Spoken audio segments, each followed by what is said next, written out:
Hi, I'm Debbie Georgatos. Welcome to my show, America, Can We Talk? Today, we're going to talk about FeminExit the whole time. Hashtag FeminExit. FeminExit now, FeminExit and safety, and education, and compassion. And then, of course, I'll tell you why these stories matter to you. Stay tuned.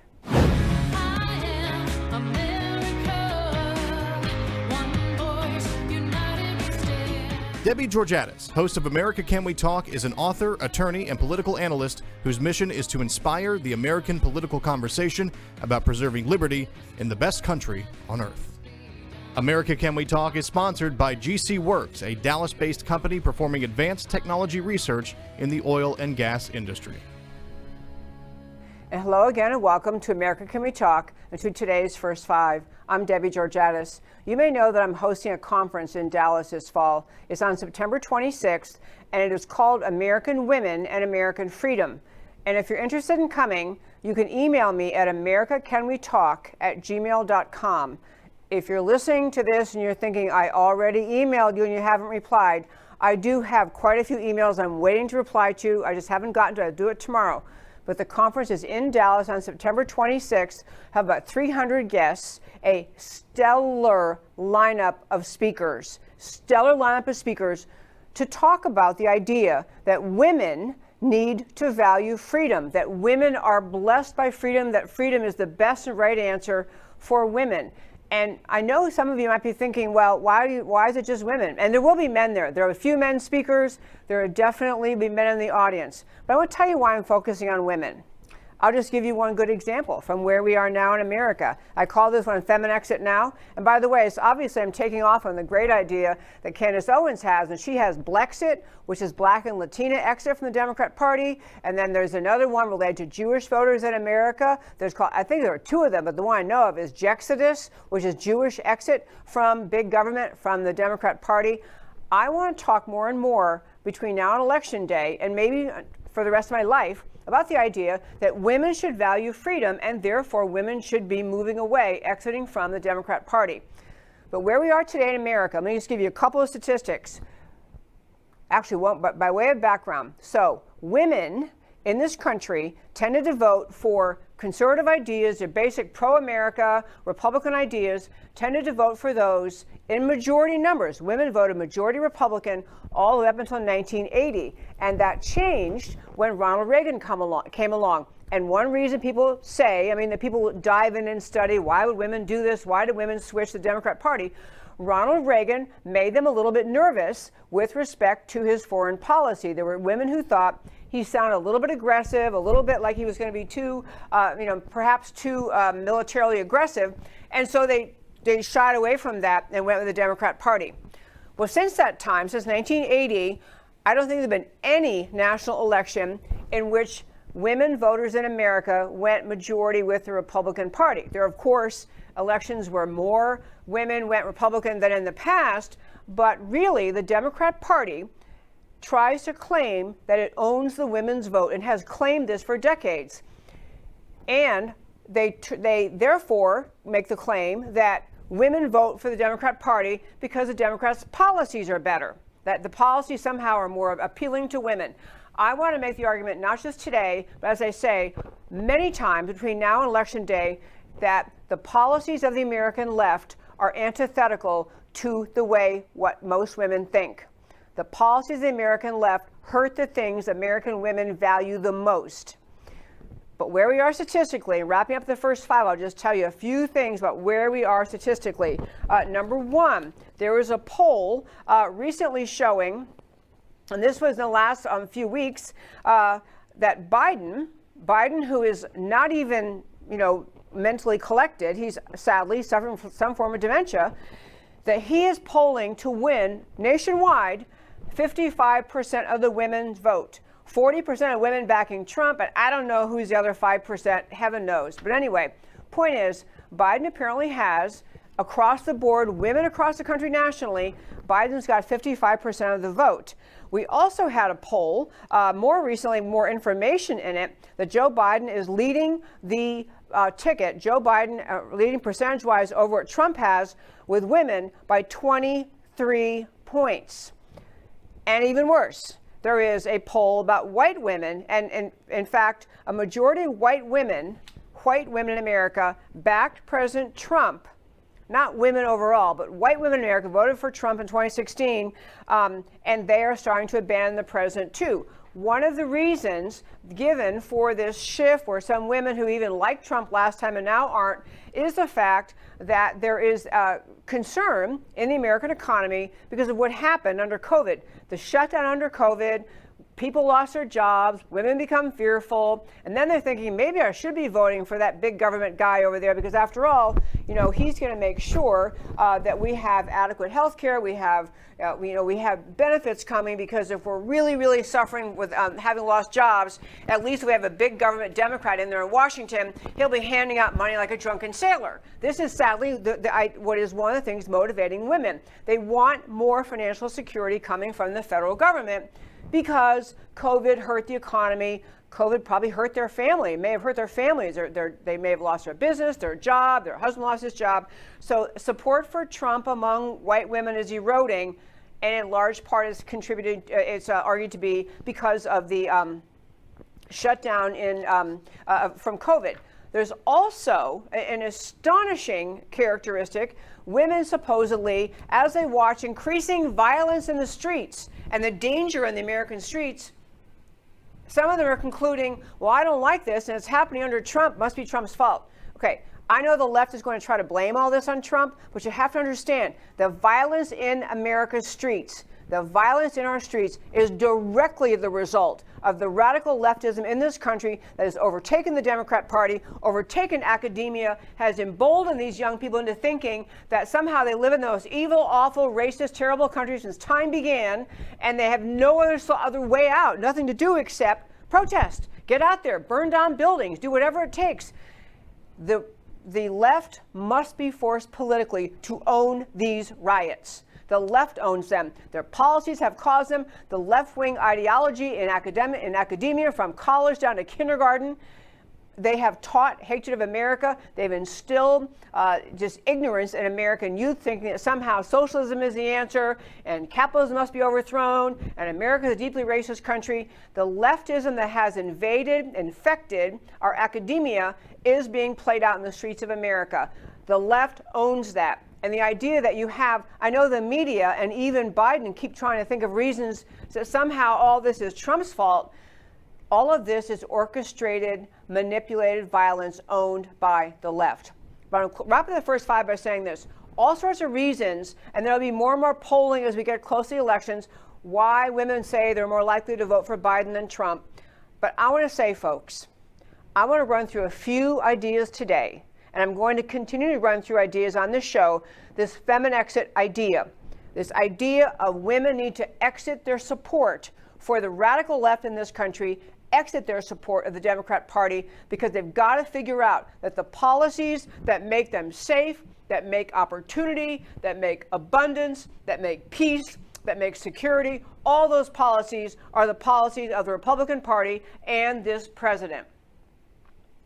If you're thinking that Biden's going to make America more prosperous, more safe, more strong, any of those things, you've been drinking the Kool-Aid of the American left, and you got to put down your glass. Stop drinking the Kool-Aid, because we're in dangerous times in this country, and I frankly don't like the idea that women may be the one to put Biden over the finish line when so many other segments of American society are waking up. You know, the parallel between FeminExit and Blexit, I want to make that point, and then I'm really going to wrap up the first 5.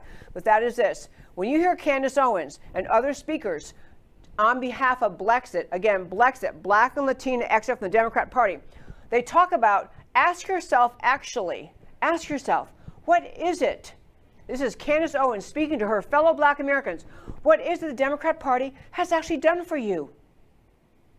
What have they done that made your life better? They promise you to make your life better. They excoriate Republicans and America and conservatism and blame those entities, Republicans and conservatives, for everything wrong.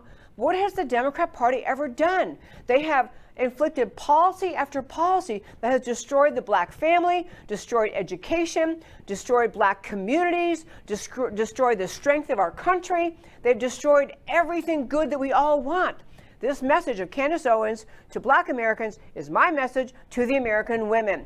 Stop and ask yourself, what exactly is it that the Democrat Party has done or is promising to do that you think will actually make your life better? And that, my very fine friends, is today's First Five. What I'm going to do today is run through in the show all these different areas, and there are many more, but I'm going to hit on a few today. I want to talk about FeminExit and safety. You know, women, we were told in the past, that women they vote for safety. That they really, that's a big thing that drives women. Now, I know I'm in favor of safety. I don't know anyone who isn't in favor of safety.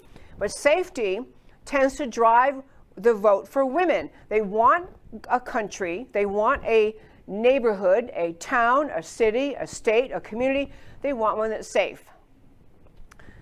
And so just tell me how it is you think America will be safer, that your community will be safer, women, if you vote for the party that is pushing to defund the police. Just stop. You put those two logical things together. The party that wants to defund the police, that has hordes of people on their side in Washington and around the country standing up demanding defund the police, and somehow you think that's going to make you safer. So when you have a burglar at your door or a rapist in the parking lot, you're going to call a social worker, or you're going to call, as happens now already in Dallas, you call 911, they say, hey, we don't have anybody, going to be a while, you're going to hold off here, we'll try to get somebody there. As your life is at risk, your life is at threat. The idea of defunding the police is not just a Democrat Party mantra. It is a mantra that springs from the way the Democrat Party is thinking in this country. Defund the police flows from the anti-American lies that the left is spreading, that the leftists have bought into, that they are spreading around this country. The idea that police are the source of our danger, that police are the source of the problem, that police are the bad guys, and thank goodness the Democrats are coming to get rid of police and in their place put in, I don't know, maybe a BLM volunteer could show up at your door. People, this is insanity. And I think part of what happens to women voters is we think, well, they're not really going to do that. I mean, they're saying defund the police, but they won't really do that. You know how many cities have already done it? How many cities in America? If there's a speech in person, I say, raise your hand. How many cities? 13 cities. 13 cities have already defunded police, in whole or in part. Crime rates skyrocketing in those cities, especially New York City. Skyrocketing, and fewer police available to help you, and police less and less and less willing to come into your neighborhood and risk their lives, and police demoralized as you see police chiefs, leaders in the police departments around the country are resigning because they're being told by their own city fathers, by the city council, by the people who run the city, we don't value you, we think you're kind of ridiculous, you're useless, you're gone.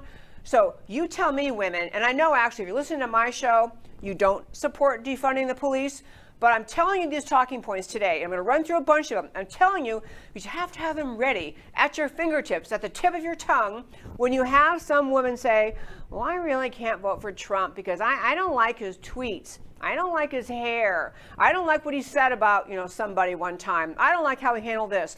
You have to understand, the choice this year is stark. The choice is between keeping America or losing the whole thing. Trump will keep America. He'll work to keep America safe. He was not going to defund the police. He's going to defend the police. And you have the left on the subject of safety happily touting the idea of defunding the police. Just ask yourself how safe your neighborhood will be. That's one issue, women, FeminExit, and safety, is the defunding the police. Ought to be the end of the story. There shouldn't be a woman in America thinking, I'm going to go ahead and vote Democrat, and I'll just live with the reality that they'll defund the police, and I might not be able to have someone rescue me when the murderer breaks into my house. Women, we don't have to think like that. It's actually okay to want police to be present to keep you safe. And I will remind you of something about the next safety thing in women and FeminExit has to do with the riots we're watching in the cities in this country. I don't think that, and we're not watching protests. Protests are happy, peaceful things where you show up, you wave a sign, you stand where you're allowed to be legally, you hold a microphone and say, I support whatever it is. That's a protest. These are riots. These are criminal thug activities in the streets of our city, riots, property destruction, and there isn't a Democrat in America willing to condemn it. You did notice, by the way, the entire DNC convention, no one says a word about the riots in the cities. No one says a word about the Marxists behind the Antifa movement. No one says a word about the fact that the Black Lives Matter organization is a Marxist organization dedicated to destroying the family. None of that happens, but now, of course, after Don Lemon points out on CNN, hey, polls aren't looking so good. It turns out people don't really want to have the police gone. People think that's bad. People don't like these riots.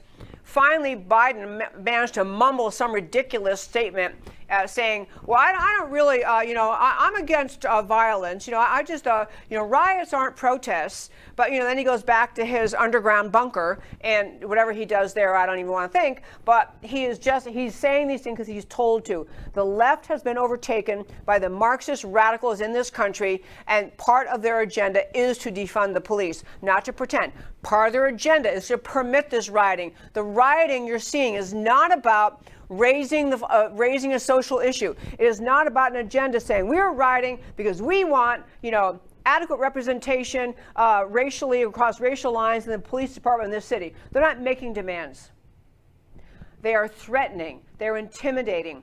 And when you look at Portland, where they're now like I think it's day 102 or something, 103 of every night rioting. They're going into neighborhoods now, where you thought you worked really hard, you and your husband, you worked hard and you saved your money, put enough money together to buy a sweet little house in a sweet little neighborhood and send your kids to the happy little public school in the area. And you've got BLM protesters and Antifa protesters in your neighborhood at night, waving lights, waving signs, yelling things like, get out of your house. It belongs to us. Give us your purse. Give us your money. You don't own this. We own this. These are entitled Marxists actually showing up in private neighborhoods in Portland and saying, give us your houses, give us your money. And I want to ask you, people, everyone cringes. You watch the evening news and you watch the violence in cities around the country. And a lot of us are thinking, well, I'm glad it's not my neighborhood. This is coming to a neighborhood near you, people. Coming to a neighborhood near you. The left cannot condemn this because those groups own the left. They own the left. And women, if you're going to vote for that, you're not voting for your own safety. You're not voting to protect your family. You're not voting to protect your community. You're voting to surrender your freedom. Because what they're trying to say with all of their screaming demands is, everybody out, we own this place, and you're going to give up. And you're just going to give in. And the answer, as I say, they're not making demands, XYZ, raise minimum wage. They're not making demands. The demand is give up the country. Give up everything America is. We run it now. We'll tell you where you can live and everything else that you're allowed to do. This is the demand. The left, the Democrats in this country cannot silence them, and therefore they are responsible for them. There are many other things about FeminExit and safety. I'm trying to give you reasons and a quick run through, just the idea of why it is we think that we're going to continue to try to claim as women that we stand up for safety, and yet you're going to vote Democrat?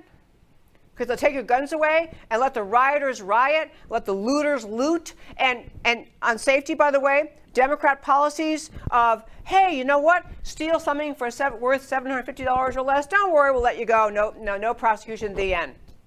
That's the message. Not just the message. That's happening in cities around this country, including Dallas. You have all sorts of policies where they don't hold people. They arrest people for something violent. They don't have to post bail because bail is racist and you can't have bail. They get back out and they kill someone. This is Democrat policies. If you don't have law and order, you have the criminals in charge. It's one or the other. If you don't have law and order, and there are cases in Portland where actually violent protesters arrested once, released, and then they went out and killed somebody. But hey, you know what? At least we don't have racist bail policies in place. Ladies, you cannot get drawn into the crazy of the left and think you're somehow going to keep a safe America if you let them be in charge of this country. They are showing you in the streets of Portland, Chicago, New York, all over this country what they will do if you just put them in power. You cannot be a supporter of safety and vote for the Democrat Party. The FeminExit thing, this ought to be enough for women in America to say, you know what, every other issue aside, I'm not voting to lose law and order. I'm not going to vote for chaos in my town. That's the reason for FeminExit. Second argument in FeminExit I want to hit today, and this has to do with FeminExit and education. I just want you to think about education for a moment. This is one of the many policies that leftists claim they care about. Oh yeah, we're the education people. Oh yeah, that's us, education. Stop and think what they've done to education in this country. Just think for a moment. Number one, Republicans are trying to say we don't want low-income kids stuck in zip code mandated schools where they are subject to crime, violence, poor education, overcrowding, crumbling facilities. We, the Republicans, want to give those families school choice. We want to let responsible parents say, hey, you know what? I don't want my child to have his elementary school years, her junior high school years in a school like this. I want to take my right to take my child to a better school. This is what Republicans are offering. Democrats oppose school choice because they are owned by the teachers' unions. The teachers' unions, which does not mean the majority of teachers. There are many, many teachers who are wonderful, moral, great, wonderful, conservative, America-loving, freedom-loving people. They have no power. The unions have the power, and the unions are dictating profound opposition to anything like school choice, and the unions are mega donors to the Democrat Party. So we end up with the education choice is, if you're going to vote Democrat, you're voting to keep low-income children stuck in horrible schools because you won't support school choice because the teachers' unions won't let them. Other damage to the American education system coming to you from the Democrat Party are things like, why not just let boys compete in girls' sports? So your precious daughter, who has knocked herself out for years and years to become a really good gymnast or a really good runner or a really good athlete of some kind, and she's in high school and she just might make it to get a scholarship to go to college to play some sport. And now Democrat policy comes along that says, actually, you know what, this guy over here, the one who's 6'2" and weighs 280, he's actually says he's a girl. And so therefore he's going to run in the race against your daughter. Or he's going to play in the basketball team, or whatever sport it is, because after all, transgenderism is a real thing, so if he says he's a girl, and your daughter just lost her scholarship. These are things happening all over the country, pushed by Democrats, enabled by Democrats, claimed as a virtue of fairness by Democrats. Absurd, everyone knows it. Stop supporting this silliness. If you keep voting for these people, they're going to keep doing these things to your children. Another impact of this transgender crazy in the education world is the idea that girls are wanting to go, it's bad enough when you're in junior high school and you play sports and you got to take a shower, bad enough. Most girls do not enjoy the shower thing at school, even with only other girls around. But now you have the leftists saying, oh, no, this big strapping guy here, he says he's a girl so he can use that shower. You think these things are, they're one-off, they're crazy, but they're not. They're not. These are real families in real America dealing with these crazy issues, and you can't get the Democrat Party to listen to them because the Democrat Party is owned by every bizarro left-wing radical thing, including transgenderism. Last closing point, education. We had an expert on our show a few weeks ago. She wrote a book about this, about the transgender agenda in California.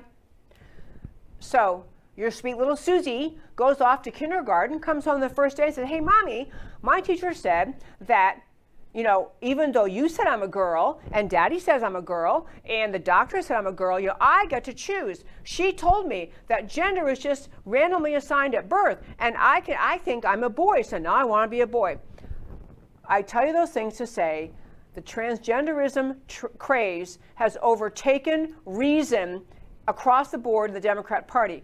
You have in public schools, you have teaching in California starting in kindergarten, encouraging people, young kids, impressionable children, 5-year-olds, being told, don't think you're really the gender that your anatomy is, or that your parents named you a girl name. You're whoever you want to be. And don't tell your parents either. We'll keep it our little secret. You really want to be a boy?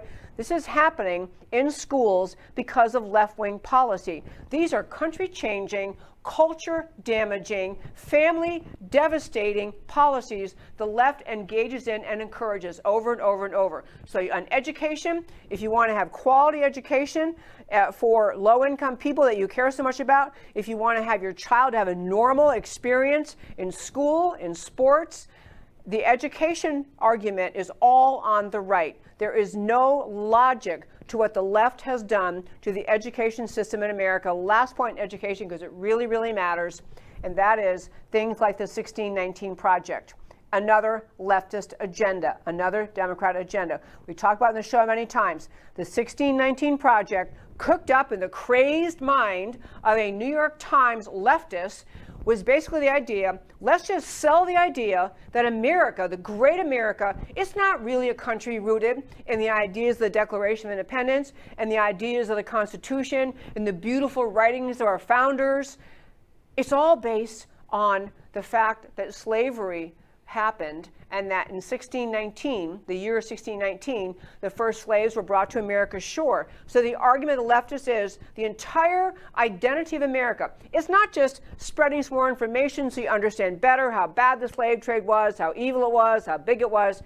It is to redefine in the minds of your children what America is.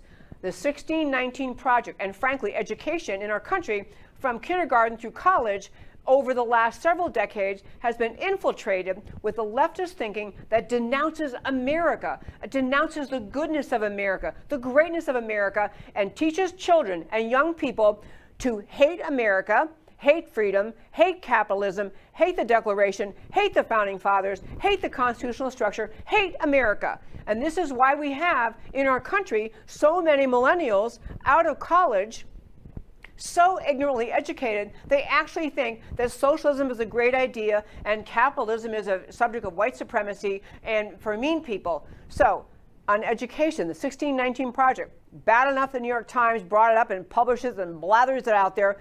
Even when they're told what they're printing is false, it doesn't matter in the slightest to them. But it is now in your kids' schools.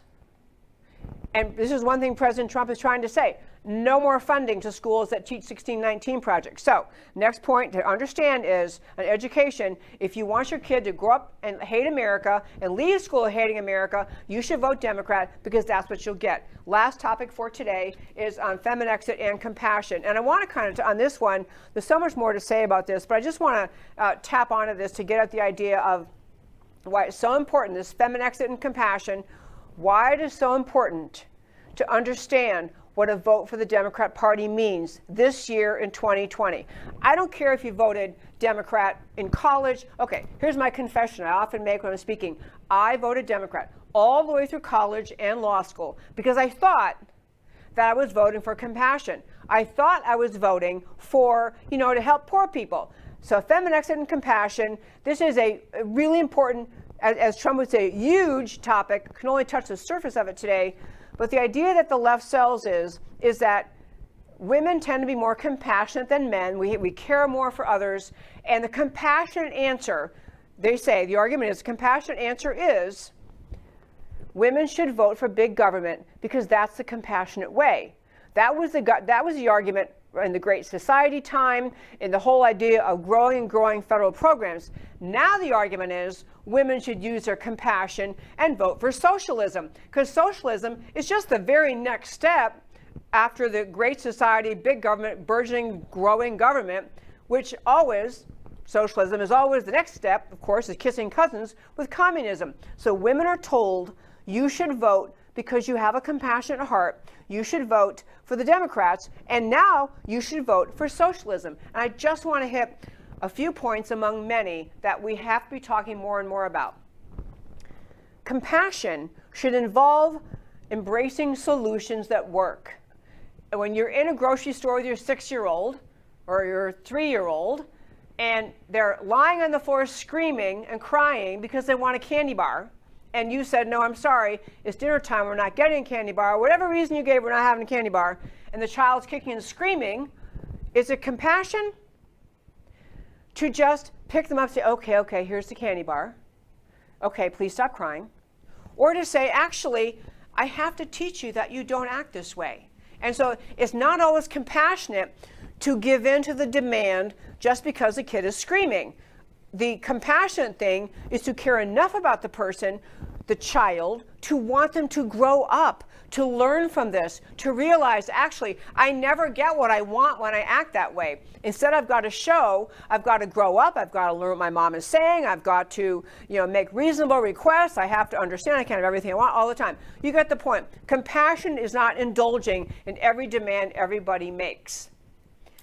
But in America, what you're being told by leftists is you should show your compassion by voting for big government, because we'll create programs that make for everything free for everybody. Vote for Bernie Sanders, vote for the radical left. We'll make housing, food, education, transportation, everything you need can be free. Just vote for us. It is the most alluring thing, and the left sells it to women as compassion. If you care about others, if you care about the poor, if you care about people of color, if you care about immigrants, if you care about, then you'll vote for socialism. You'll vote for the leftist answers we are offering. And people, the answers the left is offering, the answers they have given America for decades, have never worked. There's nothing compassionate about buying into the solutions the left offers just because they tell you it's compassionate. The welfare programs we created in the 1960s, the Great Society, devastated and destroyed the black family, increased single-family homes up to astronomical numbers, meaning a majority of black children in America were raised in single-parent homes, resulting in everything you know about. You let the left, which is higher likelihood of dropping out of high school, higher likelihood to join a gang, get hooked on drugs, go to jail, commit crimes, join a gang. Everything bad flows from it. And yet somehow the left still looks you in the face and says, yeah, everything we've done so far didn't work, but we swear to be compassionate, vote for us. What the left is offering America, the socialism is a poison pill that will destroy America. We have to cut short today on time. I'm going to come back and talk about why the left's argument that you should vote for leftism because it's compassionate, vote for socialism because it's compassionate, is an evil lie, and it's very important that women in America today understand this. But I'm out of time for today, so I'm going to turn and tell you why the stories I talked about today matter to you. And so I sent you, we have FeminExit on safety. Do women really want no more outdoor dining without fear of being accosted, like in Rochester, calling 911 to get a social worker, defunding police in your neighborhood, not prosecuting rioters? In Portland, living conditions, domestic terrorists demanding get out of your house, government limiting your right to own a gun and protect yourself. This is what women really want. Safety matters to women. In 2020, there's only one choice, more, not less safety. That choice is Trump and the Republicans, and it's not a close question. And on FeminExit and education, why it matters to you. Do women really want children taught to hate their country? Children taught to hate each other based on skin color and group identity. Children taught that gender isn't real. Daughters forced to compete athletically against boys who say they're girls or share bathrooms. Sons taught that masculinity is toxic, another leftist gem. No choice of where to send their children to school. Teachers' unions demanding the defunding of police. Women don't want this. Education matters to women. In 2020, education needs more choice, more sanity, and that choice is Trump and the Republicans. And again, not a close question. Final topic, FeminExit, compassion and socialism. Socialism is sold as compassionate, and women are compassionate, but do women find it compassionate to destroy the nuclear family, a direct result of the socialist Great Society and a demand of the Marxist left, including BLM? Do women find it compassionate to cultivate envy and covetousness in their children? Covetousness in their children. Envy is the basis of forced wealth redistribution. It breeds resentment. To destroy the work ethic, disconnect reward from excellence and effort. This destroys motivation and achievement and breeds complacency. Compassion matters to women. There is no compassion in coercion or in treating people as incapable. The right concept of compassion is the American ideal of self-reliance and freedom. And that, my very fine friends, is America Can We Talk for today. Thank you so much for tuning in every Monday through Thursday at 3 p.m. Central Time, where I always talk truth about America, because America matters. And I will talk to you next time.